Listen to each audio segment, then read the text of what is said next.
ଆଜି ଆମେ ଯିଶାୟ ପୁସ୍ତକ 5 ପର୍ବର 8 ପଦରୁ ଆରମ୍ଭ କରି 30 ପଦ ପର୍ଯ୍ୟନ୍ତ ଅଧ୍ୟୟନ କରିବା ନିମନ୍ତେ ଯିବା। ତେବେ ଗତ ପାଠରେ ଆମେ ଦ୍ରାକ୍ଷା କ୍ଷେତ୍ରର ରୂପକ ଅର୍ଥ ମଧ୍ୟ ଦେଇ ଇସ୍ରାଏଲ ବଂଶର ଆତ୍ମିକ ଜୀବନର ଦୁର୍ବଳତାର ବିଷୟକୁ ଲକ୍ଷ୍ୟ କରିଥିଲୁ। ବର୍ତ୍ତମାନ ଆମେ ଏହି ଅଂଶରେ ସେମାନଙ୍କର ପାପର ବିଚାର ବିଷୟ ନେଇ ଲକ୍ଷ୍ୟ କରିବାକୁ ଯିବା। 6ଟି ଦୁର୍ଗତି ବିଷୟ ନେଇ ଏଠାରେ ପ୍ରକାଶ କରାଯାଇଅଛି ଓ ପ୍ରତ୍ୟେକଟି ଏକ ଏକ ନିର୍ଦ୍ଦିଷ୍ଟ ପାପ ବିଷୟ ନେଇ ପ୍ରକାଶ କରନ୍ତି, ଯେଉଁଥିପାଇଁ ଈଶ୍ୱର ଇସ୍ରାଏଲର ବିଚାର କରୁଅଛନ୍ତି।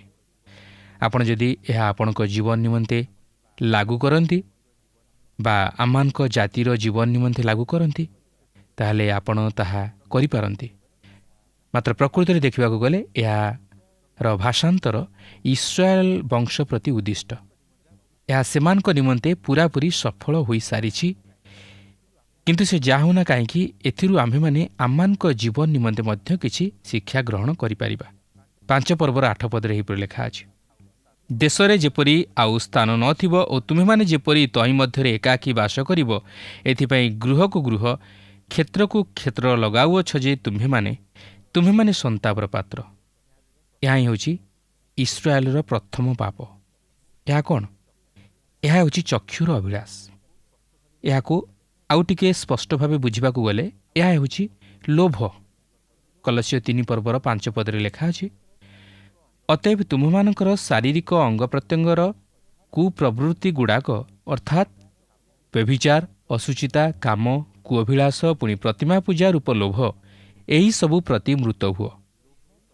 ତେଣୁ ଲୋଭ ପ୍ରତିମା ପୂଜା ସହିତ ସମାନ। ଏହି ପ୍ରକାର ପାପ ଇସ୍ରାଏଲ ମଧ୍ୟରେ ଦେଖାଯାଇଥିଲା। ସେମାନେ ଦରିଦ୍ରମାନଙ୍କ ପ୍ରତି ଉପଦ୍ରବ କରୁଥିଲେ, ଯେପରି ସେମାନେ ଅତ୍ୟଧିକ ଧନଶାଳୀ ହୁଅନ୍ତି ଓ ଅଧିକ ଧନ ସମ୍ପଦର ଅଧିକାରୀ ହୁଅନ୍ତି। ଯିଶାୟଙ୍କ ସମୟରେ ଲୋକମାନେ ବିଶେଷରେ ଚାଷବାସ କରୁଥିଲେ। ସେମାନେ ବଡ଼ ବଡ଼ ପ୍ରତିଷ୍ଠାନ ଓ ସଂରକ୍ଷଣ ସ୍ଥାନମାନ ନିର୍ମାଣ କରୁଥିଲେ। ମାତ୍ର ଏହି ସମସ୍ତ ଗରିବ ଲୋକମାନଙ୍କର କୌଣସି ଉପକାରରେ ଆସୁନଥିଲା। କେବଳ ଏହା ଧନ ବଢ଼ାଇବା ନିମନ୍ତେ ବିଶେଷ ସହାୟକ ହେଉଥିଲା। ଯେକୌଣସି ବିଷୟ ପ୍ରତି ଆପଣ ନିଜକୁ ସମ୍ପୂର୍ଣ୍ଣ ଭାବେ ଯଦି ଦେଇଦିଅନ୍ତି, ତାହା ଆପଣଙ୍କର ଧର୍ମରେ ପରିଣତ ହୋଇଯାଏ। ଆଜି ଅନେକ ଲୋକ ସେହିପରି ଭାବେ ଲୋଭର ବେଦୀ ନିକଟରେ ଉପାସନା କରନ୍ତି। ସେମାନେ ସେମାନଙ୍କର ଜୀବନରେ ଲୋଭକୁ ପରିତ୍ୟାଗ କରିପାରନ୍ତି ନାହିଁ। 9 ଓ 10 ପଦରେ ଲେଖା ଅଛି, ସୈନ୍ୟାଧିପତି ସଦାପ୍ରଭୁ ମୋ କର୍ଣ୍ଣରେ କହନ୍ତି, ନିଶ୍ଚୟ ଅନେକ ଗୃହ ଧ୍ୱଂସସ୍ଥାନ ମଧ୍ୟ ବୃହତ୍ ଓ ସୁନ୍ଦର ଗୃହମାନ ନିବାସବିହୀନ ହେବ। କାରଣ 10 ମାଣ ଦ୍ରାକ୍ଷା କ୍ଷେତ୍ରରେ 1 ମହଣ ଦ୍ରାକ୍ଷାରସ ଉତ୍ପନ୍ନ ହେବ ଓ 10 ମହଣ ବୀଜରୁ କେବଳ 1 ମହଣ ଶସ୍ୟ ଉତ୍ପନ୍ନ ହେବ। ଈଶ୍ୱର ଏଠାରେ କହନ୍ତି, ଯଦିଓ ସେମାନେ ସେମାନଙ୍କର ଭୂ ସମ୍ପତ୍ତି ବଢ଼ାଇବେ, ମାତ୍ର ତହିଁର ଉତ୍ପାଦନ ବିଶେଷ କିଛି ହେବ ନାହିଁ। କାରଣ ଦୁର୍ଭିକ୍ଷ ପଡ଼ିବ, ଯାହାକି ଶସ୍ୟର ହାନି ଘଟାଇବ। 11-12 ପଦରେ ଲେଖା ଅଛି, ଯେଉଁମାନେ ସୁରାପାନ କରିବାକୁ ଅତି ପ୍ରଭାତରେ ଉଠନ୍ତି, ଦ୍ରାକ୍ଷାରସରେ ଉତ୍ତପ୍ତ ହେବା ପର୍ଯ୍ୟନ୍ତ ରାତ୍ରିରେ ବିଳମ୍ବ କରନ୍ତି, ସେମାନେ ସନ୍ତାପର ପାତ୍ର। ସେମାନଙ୍କ ଭୋଜିରେ ବୀଣା ଓ ନେବଲ, ତବଲା ଓ ବଂଶୀ ଓ ଦ୍ରାକ୍ଷାରସ ଥାଏ, ମାତ୍ର ସେମାନେ ସଦାପ୍ରଭୁଙ୍କର କାର୍ଯ୍ୟ ନିରୀକ୍ଷଣ କରନ୍ତି ନାହିଁ, କିମ୍ବା ତାହାଙ୍କର ହସ୍ତର କର୍ମ ସେମାନେ ବିବେଚନା କରିନାହାନ୍ତି। ଦେଖନ୍ତୁ, ଏହା ହେଉଛି ଦ୍ୱିତୀୟ ଦୁର୍ଗତି ବା ଦ୍ୱିତୀୟ ପାପ, ଯାହାକି ସୁରାପାନରେ ମତ୍ତ ହେବା ବିଷୟକୁ ପ୍ରକାଶ କରେ, ଯଦ୍ୱାରା ମନୁଷ୍ୟର ଆତ୍ମିକ ବିଚାର ବୁଦ୍ଧି ବା ଚିନ୍ତାଧାରା ନଷ୍ଟ ହୋଇଯାଏ। ଆଜି ଏହି ସୁରାପାନରେ ମତ୍ତ ହୋଇ ଲୋକମାନେ ନିଜର ମାନସିକ ଭାରସାମ୍ୟ ହରାଇ ଦୁର୍ଘଟଣାର ସମ୍ମୁଖୀନ ହୁଅନ୍ତି। ଆଜି ଅନେକ ଏହିପରି ମତ୍ତ ହୋଇ ସେହି ଅବସ୍ଥାରେ ଗାଡ଼ି ପ୍ରଭୃତି ଚଳାଇ ଦୁର୍ଘଟଣା ଘଟାଇଥାନ୍ତି ଓ ଅନେକ ଲୋକଙ୍କର ପ୍ରାଣହାନି ଘଟିଥାଏ। ଏପରିକି କେହି ଜାଣନ୍ତି ନାହିଁ ଯେ ଏହିପରି ନିଶାସକ୍ତ ଅବସ୍ଥାରେ ସରକାରୀ କ୍ଷେତ୍ରରେ ବା ବେସରକାରୀ କ୍ଷେତ୍ରରେ କେତେଗୁଡ଼ିଏ ନିଷ୍ପତ୍ତି ନିଆଯାଏ, ଯାହା ଫଳରେ ନୈତିକତାର ମାନ ତଳକୁ ଖସି ଆସେ। ଏହି ସମସ୍ତ ବିଷୟ ଯାହାକି ଏକ ଜାତିର ନୈତିକତାର ମାନକୁ ତଳକୁ ଖସାଇ ଦିଏ। 13 ପଦରେ ଲେଖା ଅଛି, ଏହି ହେତୁ ମୋହର ଲୋକମାନେ ଜ୍ଞାନ ଅଭାବରୁ ବନ୍ଦୀ ହୋଇ ଯାଇଅଛନ୍ତି, ପୁଣି ସେମାନଙ୍କର ସମ୍ଭ୍ରାନ୍ତ ଲୋକମାନେ କ୍ଷୁଧାର୍ଥ ଓ ସେମାନଙ୍କର ଲୋକାରଣ୍ୟ ତୃଷ୍ଣାରେ ଶୁଷ୍କ ହେଉଅଛନ୍ତି। ବାସ୍ତବରେ ଏହା ହିଁ ଘଟେ। ସୁରାପାନ କେବଳ ବ୍ୟକ୍ତି ବିଶେଷଙ୍କର କ୍ଷତି ଘଟାଇ ନଥାଏ, ଏଥିସହିତ ନିଜର ପରିବାରର, ସମାଜର ତଥା ଦେଶର ମଧ୍ୟ କ୍ଷତି ଘଟାଇଥାଏ। ଯେଉଁ ପରିବାର ମଧ୍ୟରେ ପିତାମାତା ଏହି ପ୍ରକାର ନିଶାଦ୍ରବ୍ୟ ସେବନ କରନ୍ତି, ସେମାନଙ୍କର ପିଲାମାନେ ମଧ୍ୟ ସେହିସବୁ ସେମାନଙ୍କଠାରୁ ଶିକ୍ଷା କରନ୍ତି ଫଳରେ ପରିବାର ମଧ୍ୟ କ୍ଷତିଗ୍ରସ୍ତ ହୁଏ। ପରିବାର ସହିତ ସମାଜ ଓ ସମାଜ ସହିତ ଦେଶ ଉପରେ ମଧ୍ୟ ତହିଁର ପ୍ରଭାବ ପଡ଼େ। ଯେଉଁମାନେ ଏହି ପ୍ରକାର ସୁରାପାନରେ ମତ୍ତ ହୁଅନ୍ତି ସେମାନେ ଅଭାବର ସମ୍ମୁଖୀନ ହୁଅନ୍ତି। ସେମାନଙ୍କର ସମସ୍ତ ଅର୍ଥ ଏହି ନିଶା ସେବନରେ ଅପବ୍ୟୟ କରନ୍ତି। ଶେଷରେ ସେମାନେ କ୍ଷୁଧା ଓ ତୃଷାରେ କାଳାତିପାତ କରନ୍ତି। ଶତ୍ରୁ ସମ୍ମୁଖରେ ହାସ୍ୟାସ୍ପଦ ହୁଅନ୍ତି। ଏହିପରି ଭାବରେ ପରିବାର ଓ ଜାତିର କ୍ଷତି ଘଟିଥାଏ। ଏହି ସୁରାପାନ ଏକ ବିଷୟ ଥିଲା ଯାହାକି ଇସ୍ରାଏଲ ଜାତିକୁ ତଳକୁ ଖସାଇ ଦେଇଥିଲା। କିନ୍ତୁ ଆଜି ଆମମାନଙ୍କର ଜାତି ବା ଦେଶ ବିଷୟ ନେଇ କ'ଣ କୁହାଯାଇପାରେ? ଆଜି କ'ଣ ସେହିପରି ଘଟୁନାହିଁ କି? ମାତ୍ର ଏହାଦ୍ୱାରା କେବଳ ବ୍ୟକ୍ତିବିଶେଷ ନୁହନ୍ତି, ଏଥିସହିତ ପରିବାର ଓ ସମାଜ ତଥା ଦେଶ ମଧ୍ୟ କ୍ଷତିଗ୍ରସ୍ତ ହୁଏ ଓ ମନୁଷ୍ୟ ଈଶ୍ୱରଙ୍କର କ୍ରୋଧର ପାତ୍ର ହୁଏ। ଏଠାରେ ସେ କହିବାକୁ ଚାହାନ୍ତି ଯେ ଇସ୍ରାଏଲ ବଂଶ ପତିତ ହେବେ। 18 ପଦରେ ଲେଖା ଅଛି, ଯେଉଁମାନେ ଅସାରତା ରୂପ ରଜ୍ଜୁରେ ଅପରାଧ ଓ ସକଟ ରଜ୍ଜୁରେ ପାପ ଆକର୍ଷଣ କରନ୍ତି ସେମାନେ ସନ୍ତାପର ପାତ୍ର। ଆପଣ ଦେଖନ୍ତୁ, ଏହା ହେଉଛି ତୃତୀୟ ଦୁର୍ଗତି ବା ତୃତୀୟ ପାପ। ଏହା ହେଉଛି ଏକ ଜାତି ବା ଗୋଷ୍ଠୀର ଛବି ଯେ କି କୌଣସି ପ୍ରକାର ଲଜ୍ଜାବୋଧ ନ କରି ନିଜକୁ ପାପ ନିକଟରେ ସମ୍ପୂର୍ଣ୍ଣ ସମର୍ପଣ କରିଦିଏ। ପାପରେ ନିଜକୁ ପୂରାପୂରି ହଜାଇ ଦିଏ, ପାପରେ ଲିପ୍ତ ହୋଇଯାଏ। 19 ପଦରେ ଲେଖା ଅଛି, ସେମାନେ କହନ୍ତି ଆମ୍ଭେମାନେ ଯେପରି ଖୋଜିପାରିବା ଏଥିପାଇଁ ସେ ତ୍ୱରା କରନ୍ତୁ, ସେ ଆପଣା କାର୍ଯ୍ୟ ଶୀଘ୍ର କରନ୍ତୁ। ଆଉ ଆମ୍ଭେମାନେ ଯେପରି ଜାଣିପାରିବା ଏଥିପାଇଁ ଇସ୍ରାଏଲର ଧର୍ମସ୍ୱରୂପଙ୍କର ମନ୍ତ୍ରଣା ଉପସ୍ଥିତ ହୋଇ ଘଟୁ। ଅନ୍ୟ ଅର୍ଥରେ କହିବାକୁ ଗଲେ ସେମାନେ ଈଶ୍ୱରଙ୍କ ସହିତ ବାଜି ଲଗାନ୍ତି। ସେମାନେ କହନ୍ତି ଈଶ୍ୱର ସେମାନଙ୍କ ପାପ ବିଷୟରେ ଯାହା କରିବାକୁ ଚାହାନ୍ତି ତାହା କରିପାରନ୍ତି, ସେଥିପ୍ରତି ସେମାନେ ଭ୍ରୂକ୍ଷେପ କରନ୍ତି ନାହିଁ। କିନ୍ତୁ ଏଠାରେ ଏକ କୌତୁହଳ ବିଷୟ ଲକ୍ଷ୍ୟ କରିବାକୁ ପାରିବେ ଯେ ପାପର ପ୍ରତିଫଳ ବିଷୟ କିଛି ପ୍ରକାଶ କରାଯାଇ ନାହିଁ। ମାତ୍ର ଏହି ନୀରବତା ଅତି ଭୟଙ୍କର ଆକାର ଧାରଣ କରିବାକୁ ଯାଉଅଛି, କାରଣ ଇସ୍ରାଏଲ ଗୋଷ୍ଠୀର ସେହି ବାବିଲୋନକୁ ନିର୍ବାସିତ ହେବାର ଇତିହାସ ଈଶ୍ୱରଙ୍କର ସେହି ଭୟଙ୍କର ବିଚାରକୁ ପ୍ରକାଶ କରେ, ଯେଉଁମାନେ କି ଈଶ୍ୱରଙ୍କ ବିରୁଦ୍ଧରେ ପାପ କରି ତାହାଙ୍କ ବିରୁଦ୍ଧରେ ଯାଇଅଛନ୍ତି ଓ ତାହାଙ୍କୁ କଳୁଷିତ କରିଅଛନ୍ତି। ଗୀତ 137 ପର୍ବର 9 ପଦରେ ଆପଣ ବାବିଲୋନ ବିରୁଦ୍ଧରେ ଇସ୍ରାଏଲର ପ୍ରାର୍ଥନାକୁ ଯଦି ଲକ୍ଷ୍ୟ କରିବେ ତାହେଲେ ଇସ୍ରାଏଲ ବଂଶ ପ୍ରତି ଈଶ୍ୱରଙ୍କର ବିଚାର କେତେ ଭୟଙ୍କର ଥିଲା ତାହା ଆପଣ ଅନୁମାନ କରିପାରିବେ। ଏହି ବିଚାର ମଧ୍ୟ ଇସ୍ରାଏଲ ପ୍ରତି ବର୍ତ୍ତିଥିଲା। ପ୍ରିୟ ବନ୍ଧୁ, ଈଶ୍ୱର ପ୍ରେମମୟ। ମାତ୍ର ଆମେ ଯେତେବେଳେ ତାହାଙ୍କଠାରୁ ଦୂରବର୍ତ୍ତୀ ଜୀବନଯାପନ କରି ପାପରେ ଲିପ୍ତ ହେଉ ଓ ତାହାଙ୍କୁ କଳୁଷିତ କରୁ ସେତେବେଳେ ଆମ୍ଭେମାନେ ତାହାଙ୍କ ବିଚାରର ସମ୍ମୁଖୀନ ହେଉ। 20 ପଦରେ ଲେଖା ଅଛି, ଯେଉଁମାନେ ମନ୍ଦକୁ ଭଲ ଓ ଭଲକୁ ମନ୍ଦ କୁହନ୍ତି, ଯେଉଁମାନେ ଅନ୍ଧାରକୁ ଆଲୁଅ ଓ ଆଲୁଅକୁ ଅନ୍ଧାର ଭଳି ମନେ କରନ୍ତି, ଯେଉଁମାନେ ତିକ୍ତକୁ ମିଷ୍ଟ ଓ ମିଷ୍ଟକୁ ତିକ୍ତ ଭଳି ମନେ କରନ୍ତି ସେମାନେ ସନ୍ତାପର ପାତ୍ର। ଏହା ହେଉଛି ଚତୁର୍ଥ ପାପ ଯାହା ବିରୁଦ୍ଧରେ ଚତୁର୍ଥ ଦୁର୍ଗତିକୁ ସମାନ କରାଯାଇଅଛି।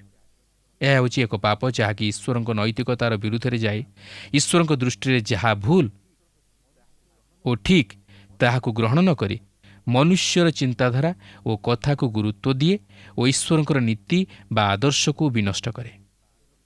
ପ୍ରିୟ ବନ୍ଧୁ, ଆମେ ପ୍ରତ୍ୟେକ ଜାଣୁ ଈଶ୍ୱରଙ୍କ ଦୃଷ୍ଟିରେ କେଉଁଠି ଭୁଲ ବା କେଉଁଠି ଠିକ୍, ପାପ ଓ ପୁଣ୍ୟ, ଧର୍ମ ଓ ଅଧର୍ମ, ନ୍ୟାୟ ଓ ଅନ୍ୟାୟ, ସତ୍ୟ ଓ ଅସତ୍ୟ, ଆଲୋକ ଓ ଅନ୍ଧକାର, ଏହି ସମସ୍ତ ମଧ୍ୟରେ ପ୍ରଭେଦ କ'ଣ ତାହା ମାନେ ପ୍ରତ୍ୟେକ ଜାଣୁ। କିନ୍ତୁ ଆମେ ତାହା ଜାଣି ଯଦି ତଦନୁଯାୟୀ ଆଚରଣ ନ କରୁ, ମାତ୍ର ଈଶ୍ୱରଙ୍କ ଇଚ୍ଛାର ବିରୁଦ୍ଧାଚରଣ କାର୍ଯ୍ୟ କରି ତାହାଙ୍କର ନୈତିକ ଆଦର୍ଶକୁ ଅନୁକରଣ ନ କରୁ, ତାହେଲେ ଆମେ ପାପ କରୁ ଓ ତହିଁର ଫଳ ମଧ୍ୟ ଅତି ଭୟଙ୍କର। 21 ପଦରେ ଲେଖା ଅଛି, ଯେଉଁମାନେ ଆପଣା ଆପଣା ଦୃଷ୍ଟିରେ ଜ୍ଞାନବାନ ଓ ଆପଣା ଆପଣା ବୋଧରେ ବୁଦ୍ଧିମାନ ସେମାନେ ସନ୍ତାପର ପାତ୍ର। ଏହା ହେଉଛି ପଞ୍ଚମ ଦୁର୍ଗତି, ଅହଙ୍କାର ଜନିତ ପାପ। ଈଶ୍ୱର ଏହାକୁ ଅନ୍ୟ ସମସ୍ତଠାରୁ ଅଧିକ ଘୃଣା କରନ୍ତି। ହିତୋପଦେଶ 6 ପର୍ବର 16 ଓ 17 ପଦରେ ଲେଖା ଅଛି, 6 ଗୋଟି ବିଷୟକୁ ସଦାପ୍ରଭୁ ଘୃଣା କରନ୍ତି, ସପ୍ତ ବସ୍ତୁ ମଧ୍ୟ ତାଙ୍କର ଘୃଣାଯୋଗ୍ୟ, ଅହଙ୍କାର ଦୃଷ୍ଟି, ମିଥ୍ୟାବାଦୀ ଜିହ୍ୱା ଓ ନିର୍ଦ୍ଦୋଷର ରକ୍ତପାତକାରୀ ହସ୍ତ, ଅନିଷ୍ଟ ଚିନ୍ତକ ଅନ୍ତଃକରଣ, କୁକର୍ମ କରିବାକୁ ବେଗଗାମୀ ଚରଣ। ପ୍ରଥମ ତିମୋଥୀ 3 ପର୍ବର 6 ପଦ ଅନୁଯାୟୀ ଅହଙ୍କାର ହେଉଛି ଶୟତାନର ପାପ। ଲେଖା ଅଛି, ସେ ନୂତନ ଶିଷ୍ୟ ହୋଇନଥିବେ, କାଳେ ଅସାର ଗର୍ବୀ ହୋଇ ଶୟତାନ ସଦୃଶ ଦଣ୍ଡଗ୍ରସ୍ତ ହେବେ। ପ୍ରକୃତରେ ଗର୍ବ ଈଶ୍ୱରଙ୍କ ଦୃଷ୍ଟିରେ ଅତି ଘୃଣାର ବିଷୟ। ଈଶ୍ୱର ଗର୍ବିକି ଦୂରରୁ ଚିହ୍ନନ୍ତି। 22 ଓ 23 ପଦରେ ଲେଖା ଅଛି, ଯେଉଁମାନେ ଲାଞ୍ଚ ସକାଶେ ଦୁଷ୍ଟକୁ ନିର୍ଦ୍ଦୋଷ କରନ୍ତି ଓ ଧାର୍ମିକର ଧାର୍ମିକତା ତାହାଠାରୁ ଦୂର କରନ୍ତି, ସେମାନେ ସନ୍ତାପର ପାତ୍ର। ଏହା ହେଉଛି ଶେଷ ତଥା ଷଷ୍ଠ ଦୁର୍ଗତି, ଯାହାକି ଷଷ୍ଠ ପାପ ସହିତ ସମାନ କରାଯାଇଛି। ଏଠାରେ ଆମେ ଏହିପରି ମଦ୍ୟପମାନଙ୍କୁ ଦେଖୁଅଛୁ, ଯେଉଁମାନେ ସୁରାପାନରେ ଏତେ ଦୂର ମାତାଲ ହୋଇଯାଇଥାନ୍ତି ଯେ ସେମାନେ ନ୍ୟାୟ ଅନ୍ୟାୟ ମଧ୍ୟରେ ଥିବା ପ୍ରଭେଦକୁ ଜାଣିପାରନ୍ତି ନାହିଁ। ଅନ୍ୟାୟ ଓ କୁଟିଳାଚରଣ ପ୍ରଭାବ ବିସ୍ତାର କରେ ଓ ଧାର୍ମିକ ଲୋକ ମିଥ୍ୟାରେ ଦୋଷୀ ସାବ୍ୟସ୍ତ ହୁଏ। କୌଣସି ଜାତି ଏହିପରି ନୈତିକ ଜୀବନରେ ତଳକୁ ଖସିଯାଇ ଏହାର ନୈତିକ ମୂଲ୍ୟବୋଧକୁ ହରେଇ କେବେ ହେଲେ ତିଷ୍ଠି ରହିପାରିବ ନାହିଁ। ବର୍ତ୍ତମାନ ଆପଣ ଲକ୍ଷ୍ୟ କରିବାକୁ ପାରିବେ ଯେ ଲୋକମାନେ ଭୁଲକୁ ଠିକ୍ ଓ ଠିକ୍କୁ ଭୁଲ ବୋଲି କହନ୍ତି, ନ୍ୟାୟ ଅନ୍ୟାୟ ଓ ଅନ୍ୟାୟକୁ ନ୍ୟାୟ ବୋଲି କହନ୍ତି, ସତକୁ ମିଛ ଓ ମିଛକୁ ସତ ବୋଲି କହନ୍ତି। କିନ୍ତୁ ପ୍ରିୟ ବନ୍ଧୁ, ଯାହା ସତ୍ୟ ତାହା ସତ୍ୟ ଓ ଯାହା ମିଥ୍ୟା ତାହା ମିଥ୍ୟା। କିନ୍ତୁ ଆମ୍ଭେମାନେ ଲାଞ୍ଚ ସକାଶେ ଦୋଷୀକୁ ନିର୍ଦ୍ଦୋଷୀ ବୋଲି ଓ ନିର୍ଦ୍ଦୋଷୀକୁ ଦୋଷୀ ବୋଲି ସାବ୍ୟସ୍ତ କରିବା ଉଚିତ ନୁହେଁ। ଈଶ୍ୱର ଏହିପରି ଲୋକମାନଙ୍କୁ କେବେ ହେଲେ ଛାଡ଼ିବେ ନାହିଁ। ସେ ନିଶ୍ଚିତ ଭାବେ ସେମାନଙ୍କର ବିଚାର କରିବେ। 24 ପଦରେ ଲେଖା ଅଛି, ଏଥିନିମନ୍ତେ ଅଗ୍ନିର ଜିହ୍ୱା ଯେପରି ନଡ଼ା ଗ୍ରାସ କରେ ଓ ଶୁଷ୍କ ତୃଣ ଯେପରି ଅଗ୍ନି ଶିଖାରେ ଭସ୍ମସାତ ହୁଏ, ସେପରି ସେମାନଙ୍କର ମୂଳ ସଢ଼ିଯିବ ଓ ସେମାନଙ୍କର ପୁଷ୍ପ ଧୂଳି ପରି ଉଡ଼ିଯିବ। କାରଣ ସେମାନେ ସେନାଧିପତି ସଦାପ୍ରଭୁଙ୍କର ବ୍ୟବସ୍ଥା ଅଗ୍ରାହ୍ୟ କରିଅଛନ୍ତି ଓ ଇସ୍ରାଏଲର ଧର୍ମସ୍ୱରୂପଙ୍କ ବାକ୍ୟ ଅଗ୍ରାହ୍ୟ କରିଅଛନ୍ତି। ଲେଖା ଅଛି, ଅଗ୍ନିର ଜିହ୍ୱା ଯେମନ୍ତ ନଡ଼ା ଗ୍ରାସ କରେ। ଏହା ଈଶ୍ୱରଙ୍କ ବିଚାରକୁ ଦର୍ଶାଏ। ସେହି ଦଣ୍ଡ ଅଗ୍ନି ଯେପରି ନଡ଼ାକୁ ଗ୍ରାସ କରେ ସେହିପରି ଆସିବ। ଏହା ଅତି ହଠାତ୍ ଭୟଙ୍କର ଆକାର ଧାରଣ କରିବ ଓ ଏହା ନିର୍ବାପିତ ହୋଇପାରିବ ନାହିଁ।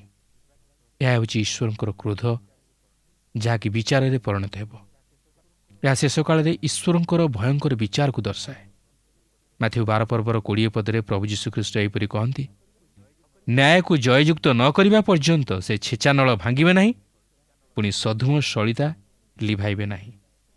ସେ ଏହି ବିଷୟ ଯିଶାୟ 42 ପର୍ବର 3 ପଦରୁ ଆଣି ଏ ସ୍ଥାନରେ ଉପସ୍ଥାପିତ କରିଅଛନ୍ତି। ତେବେ ଏପରି କେତେକ ପାପ ଅଛି ଯାହାକି ସେମାନଙ୍କର ନିଜ ଉପରେ ବିଚାର ଆଣେ। ତନ୍ମଧ୍ୟରୁ ମଦ୍ୟପାନାସକ୍ତ ଅନ୍ୟତମ। ଅନେକ ଲୋକ ଆଜି ଏହି ସମସ୍ତ ପାପରେ ଲିପ୍ତ ରହି ନିଜର ବ୍ୟକ୍ତିଗତ ଜୀବନ, ପାରିବାରିକ ଜୀବନ ଓ ନିଜର ଶରୀରକୁ ମଧ୍ୟ ନଷ୍ଟ କରନ୍ତି। ସେହି ସଧୁମ ସଳିତା ଜଳି ଉଠିବ ଓ ସେହି ଛେଚାନଳ ମୃତ୍ୟୁଭୋଗ କରିବ। କାରଣ ଯେଉଁ ପାପ ଆମେ କରୁ ସେହି ପାପ ଆମମାନଙ୍କୁ ବିନାଶ କରିବ। ଆଜି ଯଦି ଆମେ ପାପରେ ଜୀବନ ଅତିବାହିତ କରିବାକୁ ପସନ୍ଦ କରୁ, ତାହେଲେ ଆମେ ନିଜେ ନିଜ ନିମନ୍ତେ ବିନାଶ ଆଣୁ। ଈଶ୍ୱର ଏଥି ନିମନ୍ତେ କିଛି କରିପାରନ୍ତି ନାହିଁ ବା ଈଶ୍ୱର ଏଥି ନିମନ୍ତେ ଦାୟୀ ନୁହନ୍ତି। 25 ପଦରେ ଲେଖା ଅଛି, ଏହି ହେତୁ ସଦାପ୍ରଭୁଙ୍କର କ୍ରୋଧ ତାହାଙ୍କ ଲୋକମାନଙ୍କ ବିରୁଦ୍ଧରେ ପ୍ରଜ୍ୱଳିତ ହୋଇଅଛି ଓ ସେ ସେମାନଙ୍କ ବିରୁଦ୍ଧରେ ଆପଣା ହସ୍ତ ବିସ୍ତାର କରି ସେମାନଙ୍କୁ ଆଘାତ କରିଅଛନ୍ତି। ପୁଣି ଉପପର୍ବତଗଣ କମ୍ପିଲେ ଓ ଲୋକମାନଙ୍କ ଶବ ସଡ଼କ ମଧ୍ୟରେ ଅଳିଆ ପରି ହେଲା। ଏସବୁ ହେଲେ ହେଁ ତାହାଙ୍କର କ୍ରୋଧ ନିବୃତ୍ତ ହୁଏ ନାହିଁ, ମାତ୍ର ତାହାଙ୍କର ହସ୍ତ ପୂର୍ବ ପରି ବିସ୍ତାରିତ ହୋଇ ରହିଅଛି। ଲେଖା ଅଛି, ଏହି ହେତୁ ସଦାପ୍ରଭୁଙ୍କର କ୍ରୋଧ ତାହାଙ୍କ ଲୋକମାନଙ୍କ ବିରୁଦ୍ଧରେ ପ୍ରଜ୍ୱଳିତ ହୋଇଅଛି। ଚିନ୍ତା କରନ୍ତୁ, ଯଦି ଈଶ୍ୱରଙ୍କର ମନୋନୀତ ଜାତି ପ୍ରତି, ଈଶ୍ୱରଙ୍କର ମନୋନୀତ ଲୋକମାନଙ୍କ ପ୍ରତି ଏ ପ୍ରକାର ଈଶ୍ୱର ଦଣ୍ଡ ବର୍ତ୍ତାଇ ପାରନ୍ତି, ବିଚାର ବର୍ତ୍ତାଇ ପାରନ୍ତି, ତାହେଲେ ଯେଉଁମାନେ ଅଧାର୍ମିକ, ଯେଉଁମାନେ ପାପରେ ଜୀବନ ଅତିବାହିତ କରୁଅଛନ୍ତି, ସେମାନଙ୍କର ପରିଣାମ, ସେମାନଙ୍କର ଦଶା ଆହୁରି କେତେ ଭୟଙ୍କର ନ ହେବ। ପ୍ରିୟ ବନ୍ଧୁ, ଈଶ୍ୱର ଆପଣଙ୍କୁ ପ୍ରେମ କରନ୍ତି ସତ, ମାତ୍ର ସେ ଆପଣଙ୍କର ପାପକୁ ଘୃଣା କରନ୍ତି। ଆପଣ ତାହାଙ୍କୁ ଆପଣଙ୍କୁ ପ୍ରେମ କରିବାରୁ ବଞ୍ଚିତ କରିପାରିବେ ନାହିଁ, ମାତ୍ର ସେ ପାପକୁ ଘୃଣା କରନ୍ତି। ଆପଣ ଯଦି ପାପକୁ ପ୍ରେମ କରିବାକୁ ଯାଉଅଛନ୍ତି, ସେ ତଥାପି ଆପଣଙ୍କୁ ପ୍ରେମ କରିବେ, ମାତ୍ର ଆପଣ ତାହାଙ୍କର ବିଚାରକୁ ଅପେକ୍ଷା କରିପାରିବେ। ସଦାପ୍ରଭୁଙ୍କର କ୍ରୋଧ ତାହାଙ୍କ ଲୋକମାନଙ୍କ ବିରୁଦ୍ଧରେ ପ୍ରଜ୍ୱଳିତ ହୋଇଅଛି, କିନ୍ତୁ ପ୍ରତିବାସୀ ବିରୁଦ୍ଧରେ ନୁହେଁ। ମାତ୍ର ତାହାଙ୍କର ହସ୍ତ ପୂର୍ବ ପରି ବିସ୍ତାରିତ ହୋଇ ରହିଅଛି। ଇସ୍ରାଏଲ ଯଦି ପ୍ରଭୁଙ୍କ ନିକଟକୁ ଯାଇ ତାହାଙ୍କଠାରେ ବିଶ୍ୱାସ ସ୍ଥାପନ କରିଥାନ୍ତେ, ତାହେଲେ ସେ ସେମାନଙ୍କୁ ଉଦ୍ଧାର କରିଥାନ୍ତେ। ଯିଶାୟ ପୁସ୍ତକରେ ଆମେ ଈଶ୍ୱରଙ୍କ ବିଚାରକୁ ଯେପରି ଦେଖୁ, ତାହାଙ୍କର ଅନୁଗ୍ରହକୁ ମଧ୍ୟ ସେପରି ଦେଖୁ। ଆପଣ ଯଦି ପାପରେ ଜୀବନ ଅତିବାହିତ କରିବାକୁ ପସନ୍ଦ କରନ୍ତି ଓ ଈଶ୍ୱରଙ୍କ ଅନୁଗ୍ରହକୁ ତୁଚ୍ଛ କରନ୍ତି, ତାହେଲେ ଆପଣ ଜାଣିବାକୁ ପାରିବେ ଯେ ବାସ୍ତବରେ ଈଶ୍ୱରଙ୍କ ସରକାର କ'ଣ।